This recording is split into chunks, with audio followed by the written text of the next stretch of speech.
បាទជំរាបសួរបងជំរាបសួរលោកគ្រូបាទបងមួយដែរបងខ្ញុំឈ្មោះប៊ុន3លោកគ្រូអាយុប៉ុន្មានដែរបងអាយុ25លោកគ្រូបាទកន្លែងបងរស់នៅគេហៅភូមិអីឃុំអីស្រុកអីទៅឃុំជើងព្រៃឃុំជើងព្រៃស្រុកបាត់ធាយខេត្តកំពង់ចាមលោកគ្រូបងបាទបងមានបញ្ហាសុខភាពអីដំបូងហ្នឹងខ្ញុំបោះថ្លើមលោកគ្រូបោះថ្លើមមកធ្វើទុកបងមិនបោះថ្លើមនោះវាសៀតចុកផងហើយបោះដៃផុតញ៉ាលោកក្រុមចឹងជំនីខាងស្ដាំហ្នឹងអ៊ូលរៀងចាក់ទៅត្រូវពេលវាឈឺត្រូវពេលវាអត់អាហ្នឹងគេហៅបោះថ្លើមហ្នឹងបាទលោកគ្រូវាចេះតែឈឺយូរដែរវាលំបាក់2ឆ្នាំដែរលោកគ្រូគេថាជាហើយតែវានៅឈឺក្រោយបោះដៃផុតអីហ្នឹងលោកគ្រូហើយចុះបាយកម្លាំង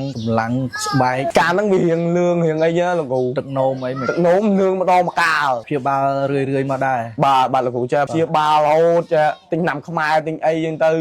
លេបថ្នាំពេទ្យផងទៅពេលបានទៅជួយឈានទៅបានដឹងថាពេទ្យថាជាពីបោះថ្លើមហើយតែគាត់ថាអាលាកថ្លើមប្រភេទ B វិញលាកថ្លើមប្រភេទ B វិញបាទលោកគ្រូអ្នកភូមិខ្ញុំគាត់បានកើតតិចទឹកហ្នឹងគាត់ទិញមកប្រើដែរតែប្រើអស់រយៈពេល2កំប៉ុងឯងអ្នកភូមិគាត់កើតតិចទឹកបាទពេលភូមិគាត់តិចទឹកប្រើអស់2កំប៉ុងបានធូពោះធូអីឃើញគាត់និយាយបានអីបានហូបបានអីបានខ្ញុំសម្រាប់ចិត្តថាទិញប្រើដែរបាទពេលខ្ញុំសាក់ប្រើរយៈពេល3ខែជួសមើលទៅជាហើយបានណាបងកដាស់ណាដែលថាទៅបញ្ជាក់ទៅថាជាអារ៉ានេះជាគាត់សួរខ្ញុំថា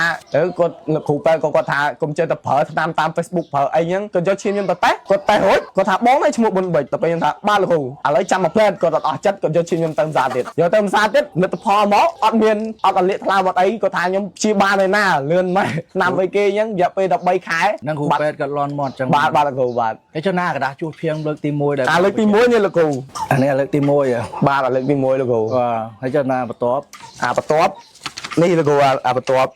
នេះបន្ទាប់ជាស្អាតហ្មងលោកគ្រូហ្នឹងបញ្ជាក់ពីពេទ្យច្បាស់ហ្មងបាទលោកគ្រូបញ្ជាក់2ដងទួលបានលទ្ធផលចឹងមកសុបាយចិត្តលោកគ្រូមកជឿជាក់លើលីវ៉ាប៉ុន្មានភាគរយជឿ100%មកលោកគ្រូប្រើតាមផ្សេងគឺខ្ញុំប្រើថ្នាំនឹងរហូតមើលតែតំបល់លោកគ្រូនេះផ្ដាំទៅអ្នកក្រោយក៏មើលម្លងនឹងថ្នាំ Viva Bullet នេះបើថាលាកថ្លើមបោសថ្លើមមេរោគក្នុងថ្លើមជាតិពុលក្នុងថ្លើមគឺត្រូវទាំងអស់100%ហ្មងជឿជាក់Viva Bullet នេះបងសុបាយចិត្តឡើងសុបាយចិត្តលោកគ្រូ